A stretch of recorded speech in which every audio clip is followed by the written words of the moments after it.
Why are about animals before the fall? valuable? Why are animals valuable? I'm not making a claim. I'm not saying. Oh, yes, you are. You're saying it's evil that the Bible talks about God judging animals.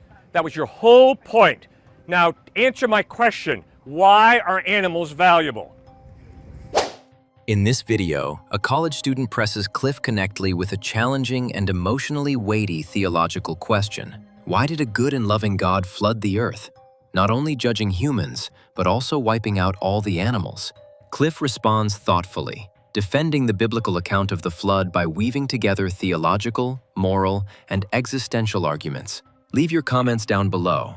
Now, let's dive in.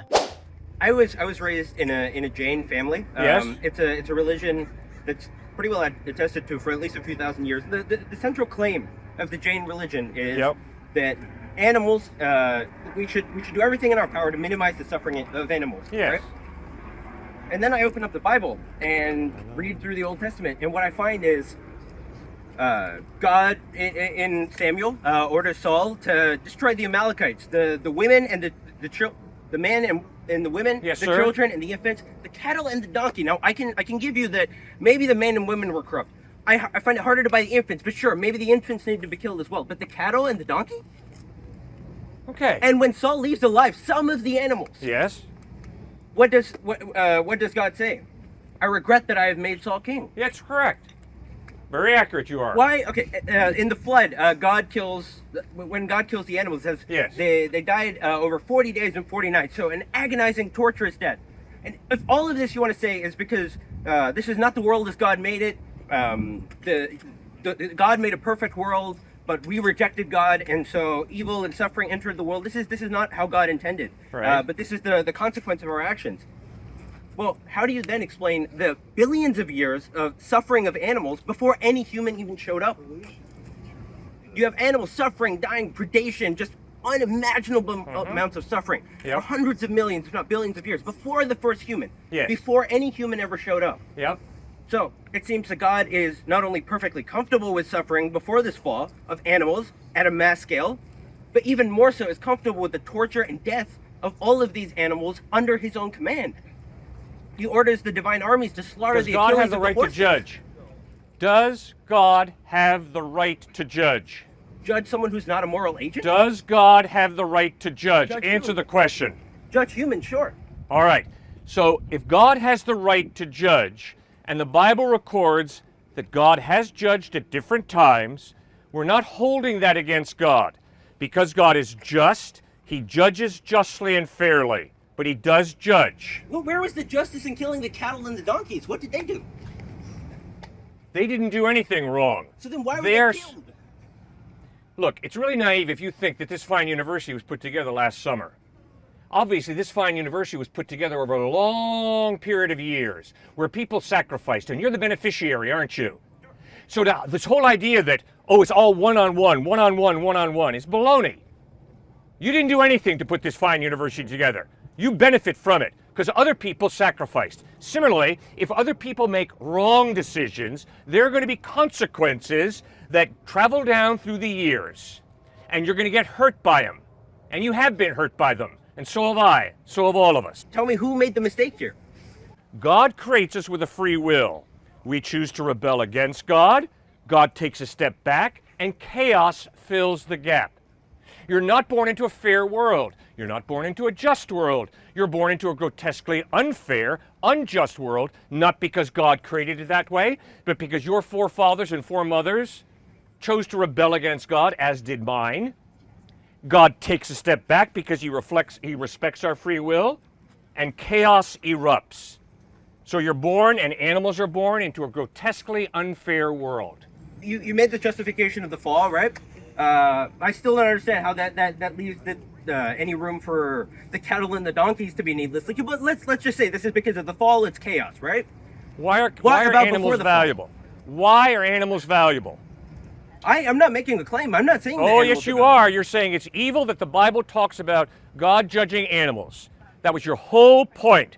Now, answer my question. Why are animals valuable? My claim here is I'm not making an active claim. What I'm saying is like Lincoln said, if this is not wrong, then nothing is wrong. You claim that this is a loving God. All I see is him ordering the torture and killing of animals, and even before humans showed up in his perfect world, before the fall, just billions of years of unmitigated suffering.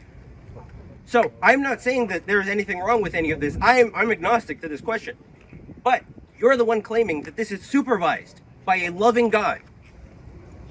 The burden is on you, sir, not me. No, sir. You've got to come up with the most plausible, the most reasonable answer to these difficult questions. And my first point to you, sir, is if there is no God, animal life is insignificant, human life is insignificant, because it's all a cosmic accident. And your whole moral outrage over pain in animals is totally absurd, totally meaningless if there is no God.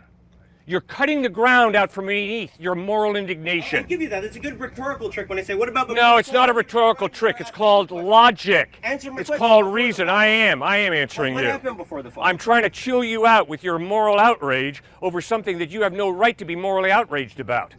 What? And that's not a trick, sir. It's trying to be intellectually consistent. Under my philosophy, there could be a loving God, there could be an evil God. Oh, don't give me this could be. What do you believe? I don't know. Well, then why are you so outraged over animals getting suffered? Because I think it contradicts your claim of an all-loving Oh, God. you don't give a rip about my claim. You stick with your worldview. What in your worldview tells you that the pain of animals is wrong? Why is it wrong that an animal suffers? You keep asking me the questions. I've said, I'm willing to admit, I don't know the nature of the divine. I don't know what the nature of God is. You're the one saying, I know what the nature of God is. He is all-loving. So then you tell me, if you're making the claim there is an all-loving God supervising this, why is there animal suffering, profound amounts of it, before the fall? The history of humankind is how we have wreaked havoc. Before humans, underline, before any humans... Have you ever heard of the fall of Lucifer? So it's Lucifer's fault? No, it's not Lucifer's fault. That's not what I said. But there was chaos before the fall of Adam and Eve. You alluded to, well, what about before Adam and Eve? And I'm telling you, there was problems before Adam and Eve, obviously. Why are you so outraged that animals suffer? Why? I'm not. I'm not. You told me you did. I don't think you can even make any of these claims. No, sir. You're running an intellectual gymnastic ring, sir. Okay, I take you seriously. I respect what you say. But you better have the intellectual integrity to answer my question. Why are you so outraged over the suffering of animals? If I say I don't know what the nature of God is, okay, I'll even make an open contention to you. Let's say if I read through the history of this planet, it seems more likely to me that God is evil than he is good, or that he has some kind of mixed nature like any of us. I can't get from billions of years of suffering to an all-loving God. For animals, not for humans, mind you. I can see all kinds of justifications for that. But before any human shows up, billions of years of animals dying, I don't see all-loving God equals this.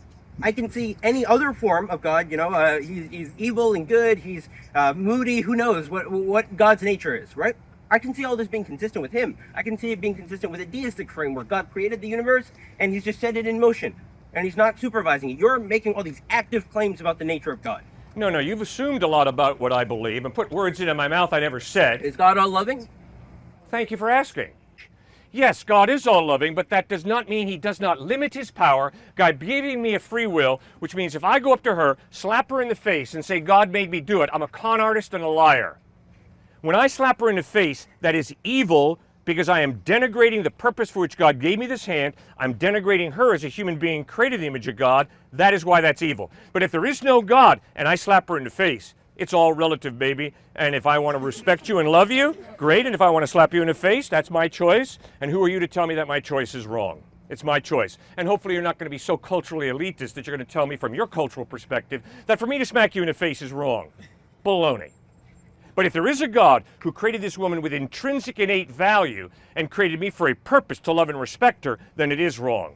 And the record of the Bible and the record of history is how we human beings have perverted the good gifts that God has given us, and chaos has erupted. You just said this is some Lucifer's problem, right? No, I didn't say it's Lucifer's problem. But humans aren't even here. There's no free will. There's no moral agent. These animals don't know right from wrong. Lucifer had a free will. When there's a zebra a million years ago, before any humans show up, there's a zebra somewhere on the African plain Yes. with his pipe caught in the jaws of a lion. Yes. Right? He's asphyxiating to death over hours. Yes. Dying an agonizing death. Yes. There's no humans. There's no free will. There's no moral way to rationalize Right. it. There's no agent slapping someone across the face. Right? Right. None of this is true. Right? Right. There's not even a human yet. Yep. How does an all-loving God permit unnecessary suffering? Because when Satan rebelled, evil entered the experience of And where did this Satan universe. come from then? God made created Satan? Satan. So God created Satan, Yes. knowing that Satan would rebel, Yep. and that's why we have animal suffering. God You created. haven't pushed the problem back. God created a guy named Adolf Hitler, knowing full well what Hitler would do. I don't know why God allowed that to happen, but I do know that God has chosen to partially limit his power by giving us a free will. Even us. Us and Lucifer. And I find it fascinating you brought up your zebra friend. When that zebra has a lion on his throat, the other zebras pull their heads up, look at their fellow zebra being slaughtered by that lion, and then they put their heads back down and continue to eat.